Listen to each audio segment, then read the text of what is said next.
And we're back at some Morris Day in the time. Ice Cream Castles in the summertime. Love that track. You know what? I did not know that was a Morris Day song. Really? I thought that was a Prince song. Well, Prince wrote it, so. Okay. So like that explains it. Yeah, Prince wrote a lot of their songs. So like I said, the Prince estate are like, yeah, we basically own you. All right, folks. Well, dang. Yeah. Yes. That's cold. That is cold. That's what Dinah would say. That is so cold. Yeah, I think it's his sister running it now, if I'm not mistaken. His sister, Tyka, I want to say, it was his only proven living relative. Uh-huh. And so I think she's the one who's sort of, and Nate, she is making bank. Oh, my God. The Prince, because he had so much stuff in the vault at the time of his death and had all the rights to these songs. My God, Tyka's got to probably be worth about 400, 500 million at this point. So good for her. But it's not good for, it's not looking good for for a lot of black men in this country, Rev. No. Yes. Including Morris Day. Well, yeah. He's out of a job. Yeah, he is. But he seems to be doing better than a lot of other brothers. Yeah. He's doing better than a lot of us because I sent you this article. It was sort of, it was unfortunate to me, but sadly not surprising at this point. Black male suicides are rising faster than any other racial group. This was in the Houston Defender. This is from the Houston Defender, folks. Look out for them. They do a lot of good work in terms of stuff that's going on in the black community. But yes, researchers are sounding the alarm about the number of young black men who are dying by suicide. While rates of suicide and anxiety have risen sharply during the pandemic, this study from the journal JAMA found that suicide attempts were rising at an alarming rate before COVID-19. So this is even pre the pandemic that we talked about on this show has driven so many people mad. This was going on before. I can only imagine how it's even worse since the pandemic. Right. The study found that black males had the highest increase in suicide attempts compared with any other race in the group. For example, increasing nearly 80%. Wow. Yes, the study's author said that young black men face financial hardship, among other stressors, and may have untreated mental health needs. Breland Noble pointed to the fact that young black men are discriminated against in school and can often be perceived as being older than they are. There is also a lack of black therapists to speak to young black men about the hardships that they face. No matter how well-meaning a black psychologist is, Breland Noble said, they can't relate to the lived experience of black men. Now, one of the things that struck me about it, and I dashed off a note to you about this. Now, we've gone through a whole lot. Yep. In 400 years or so. Oh yeah, yeah we have. We've endured a lot of drama and trauma. Yep. So what is going on now that has suddenly turned us into people who are looking for bridges to jump off? You know, I don't want to link it too much to the first half of the show that we talked about. But when you have a society where nobody's identity is set in stone anymore, and nobody knows who they are and knows what they are. I've read stuff from different social workers and guidance counselors who said that like half the students they see now are transgender. Now how can you know God put you in the wrong, like half of the world's population in the wrong body? I mean, but these kids today are spinning, and they don't know what they're doing. They don't know how they're supposed to be a man. They don't know how they're supposed to be a woman. You know, we talked about in this show, we vilified motherhood. We've turned it into like slavery. I heard this one Marxist I was listening to not too long ago. She likened it to sex slavery. Wow. Yeah, she likened being a stay-at-home mom to sex slavery. Okay, so you vilified the motherhood. We've pushed dads out of the home. That was one legacy of welfare in the 60s and stuff. I've learned about that recently. That's one thing that I will say Kanye West talked about that was true, but because he said so much other crazy stuff, nobody will talk about it. But he was right that they did push black men out of houses to get black women dependent on welfare. Yeah. And so, when you have like the type of crisis that we have in the black families, like you said, we went through slavery. And we weren't like, now don't get me wrong, there were some people who jumped off of slave ships. That is true. But I'm just saying, but suicide was not like the type of even when people like Emmett Till and stuff like that was happening. These people were living in racial terrorism and wasn't killing themselves left and right. Yeah.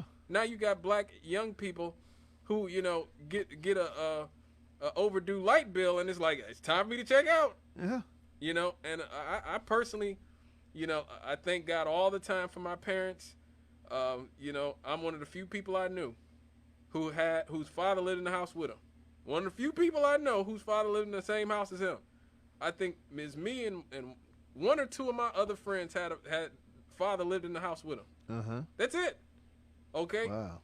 Yeah, virtually all of my friends, most of my friends I went to Marquette with Emerson with, most of them, their fathers were not in the household. Very few of us now have two-parent households. Even when divorce did happen when I was growing up, you didn't notice it as much because the fathers did not disappear. Right. Maybe mom and daddy wasn't getting along no more, but they still had a united front when it came to you. When it came to me, there was still a united front. And, this whole thing about deadbeat dads, you didn't hear nothing about that.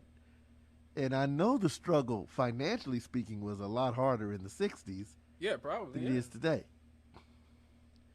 But you're right. The bottom line to me seems to be when my father was a young man raising his young son and daughter, he knew that he was a man. He knew what being a man meant. Yep. He had specific things that he could pass on to me and tell me this is what's involved in being a man. Mm. By contrast, while I have things that I have passed on to my son and things that I've passed on to my daughters about being a woman, there are a lot of voices out there that would say that everything I'm saying is out of date, is passé, no longer applies. It's a new world, and you need to adjust to the new world. Yep. Except the new world seemed to have its feet firmly planted in midair. And nobody's affected about that worse than inner city black males. Mm-hmm. Because inner city black females, push comes to shove, she's got one thing you can't take from her. She can make a baby. Yep. And she knows that only women can make babies. Well, so far. There is nothing that science can do, until they have a surgical procedure that sticks. And even then, the only thing they've done is taken a womb out of a woman and stuck it inside a man. It's a science project. It's a science project. Yeah. She's born with it. And that's why, like Lanita says about this whole thing about transgenderism, she is not going to back down on it. She's not going to bow down on it because she was born into this world as a woman, a female. And there are things that go with that I don't care how much makeup you put on, how many chemicals you inject into your system, and how much you cut up your body, you will never be that. Nope. Never, ever, ever is going to happen. So I think to some extent, if they're saying that the black men are having a much starker increase, it's because black men are the ones that are suffering the most from all this cultural change that's taking place. Yep. It's affecting us the most because, one, as the old saying goes, money talks. Well, if you got enough money, you can insulate yourself from all this change. Right. And now we're being vilified, too. We're being vilified by, again, the sort of, when political correctness started, and sort of what is now called wokeness, which annoys me because woke had a very specific meaning in the black community. Yeah. It was our word that we used for people who were like, say, Malcolm X, or people who understood what time it was in terms of racism and white supremacy and other things like that. Now woke is just anything that, again, liberals deem, it could be climate change, it could be about whatever. But anyway, like I was saying, when political correctness first came out, it was like, well, we're using political correctness to try to alter the behavior of these white men who own and control our society, and it's about evening the playing field. That's what they said at first. Yeah. Now, again, they are beating black boys over the head with it. If you're a black man who is a traditional black man, who is traditionally masculine black male, you have to go out of your way. You have to go out of your way to not be seen as toxic. And they call you toxic for being a boy. You're toxic. Basically. You're toxic. Oh, you want to play with, you don't want to play with Barbie doll? You want to play with a truck? That's toxic. Yeah. You want to play football? You don't want to do gymnastics? You're toxic. Everything is toxic.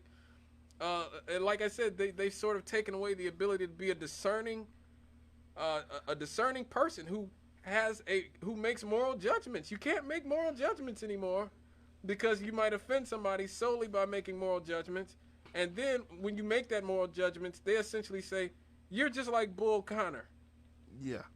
Like, imagine telling a young black boy that he is just like Bull Connor, or he is just like a George Wallace, or one of these super... because he simply wants to have a woman's respect, right? A woman's confidence, Yep. a woman's trust when he commits himself to being the man for her. Right. So that together they can continue the legacy that his father built, that his father before him built, and that his father before him built. Yep. Hard enough to build a legacy from scratch, which is in essence what we've had to do here in America. I saw something the other day. I think it was on a movie. No, it was on a documentary. Chelsea Handler. Oh, God. Talking about white privilege. And in one segment she had, what is her name? Female comedian. Wanda Sykes. No, not her. Oh, okay. The other one that's popular now, particularly in terms of movies and stuff Black? like that. Yeah. Oh, Tiffany. Tiffany Haddish. Right. Right. He had her and Kevin Hart talking about the difference between being a black comedian trying to break into Hollywood and break into the upper levels of the comedy career and a white person. And Tiffany said, you know where you come from. We don't. And that means a lot to have to invent your story on the fly. Because you don't have a backstory, really. Right. And see, that's something we've always wrestled with. You know, this whole thing about, well, we were kings and queens. Oh, God. Now, first of all, it's impossible that all of us were kings and queens. Somebody was a soldier in the army. Yep. Somebody was a farmer. Yep. And Tiffany said that. We don't know whether we were kings and queens, whether we were farmers, whether we were soldiers, whether we were bakers. You know, it's not that we want to make something up. It's that we honestly don't know. Right. And you all do. And that's a privilege that would easily go unrecognized, because when you have it, you don't think about it. Right. You don't think about what it means to have a name, a lineage that you can look back on and say, this helps direct my future. Yeah. This helps determine the direction that I'm going to go, because I know, the shoulders upon which I stand. Yeah. And for far too many of us, one of the problems that we wrestle with, it's just like in this city.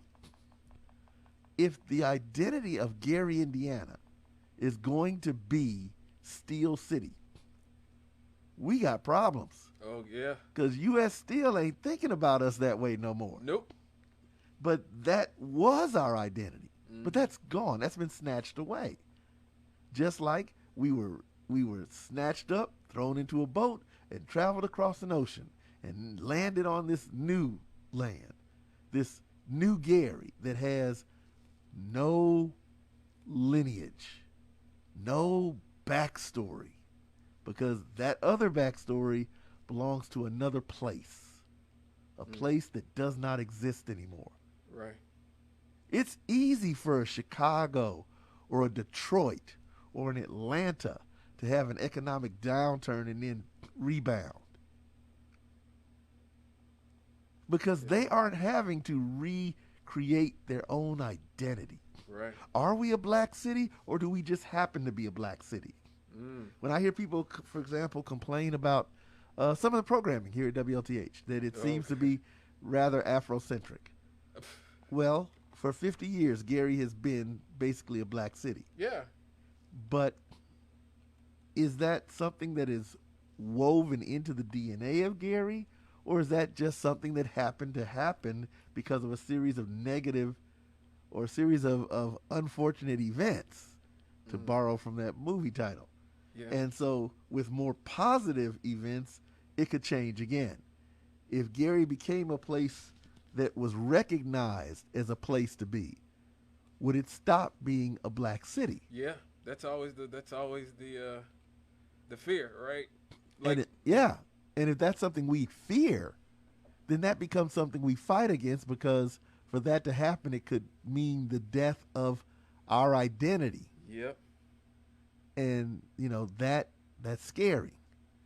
On the other hand, if we're going to have the identity of being a black city, then we've got to do something with that identity beyond celebrate what happened 50 years ago. Right. We got That's to. true. If that's going to be who we are, then we've got to take that somewhere. And so far, no one has really been able to take that anywhere, and we don't really have any examples of where you could take that or would take it, because there's no other quote-unquote chocolate cities that are living and dying on the hill of being chocolate city. They're not. They're trying to be something else. No one else talks about chocolate city except us. Right. Even Atlanta and Detroit are definitely rebranding. Yeah. So where do we go from here? And where do black men go from here? Because where we are now, where they're trying to have us wearing dresses and... have you seen some of these pictures? Oh, God. Oh, God. Now, I've got nothing against black women. I married a black woman. I love black women. My mom was a black woman. My daughters are black women. Right. But you can't make us into women without wombs. And Right. that not having it. They're not trying to do that to white boys. Right. I don't see no pictures of white boys walking around with dresses. Yo, they make sure that we front and center. Like, they make sure, I forget what's the name, Billy Porter or whatever his name is. They make sure he's front and center. They always make sure the black drag queens are right there, right in front and center. Because, again, they are using the credibility that we have from hundreds of years of slavery, Jim Crow, the two-tiered legal system, redlining, gentrification, all these things that have affected us. They are putting that credibility on whatever their issue is. And my thing is, look, this is America. People have a right under the law to pursue happiness, whatever. Make your case on its merit. Don't use my people. Just make your own case on your own merit. If your alternative lifestyle is the right thing to do and the public agrees with it and they don't have a problem voting for it, great. That is your business. Just fine. Why do you have to bring black people into it and use our slavery, our history of slavery and Jim Crow and all the things? Why do you have to bring out the black ministers?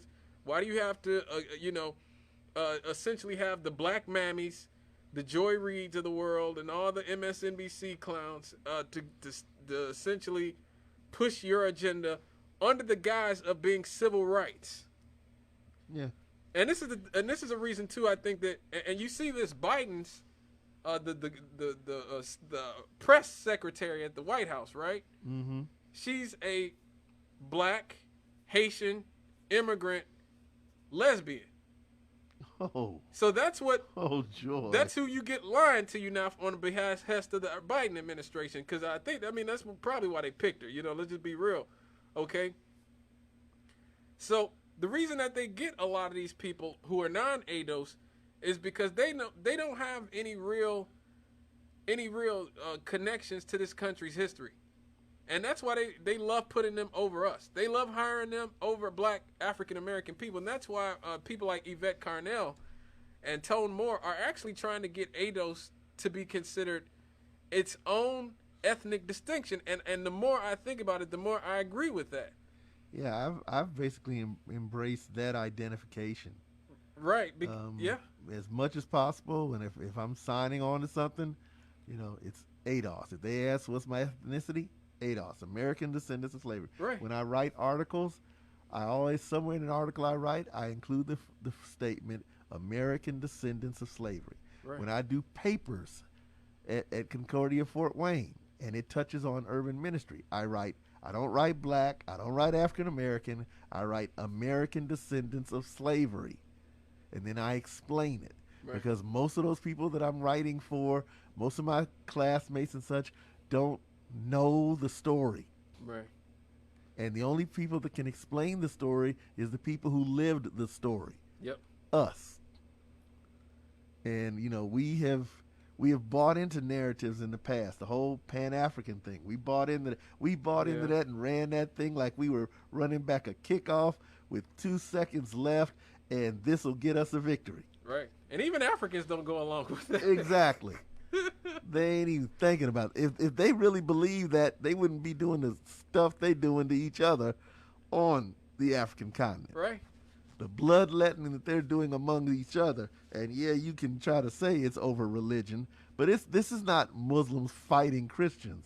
This is one tribe killing another tribe, and they just happen to have certain religious identities. Because it's not even a two-way street.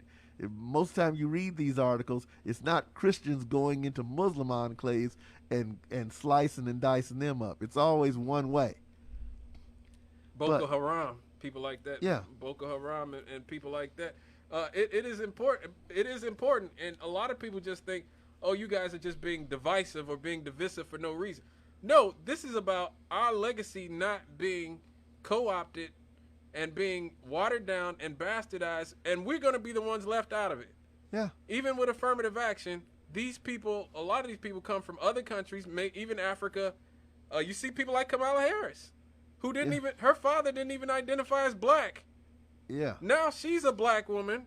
She gets to go. Ooh, every time I hear that. Now she's a black woman, okay, because her father come from Jamaica. How do you stumble into blackness?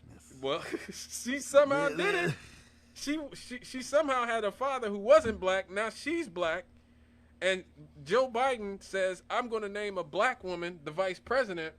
And so he picks the closest thing to a non-black black. So this is what I'm saying. These are spaces that should be reserved for black people. And we are being written out of it by people who didn't go through hundreds of years of slavery in this country, who didn't go through Jim Crow. There is a difference. And again, and it's not just about money or wealth. It's also about the story. They are trying to erase our history in this country. Yeah, and they'd love to do that. Yeah. They would love to be able to say that whole thing about slavery, that's just a misunderstanding. It wasn't really that way. Yeah. But, it gets down to, at the bottom line, trying to erase our story, trying to erase our history, trying to erase our very being. And that affects nobody like it affects a man. Mm-hmm. Because you've ever heard the saying, my word is bond? Yeah. At the end of the day, all you got is your word? Right. That's because that is what defines reality. Yeah. Our word defines reality. It defines it says who we are.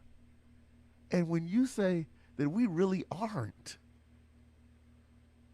well, a person who has no sense of being has no reason to be.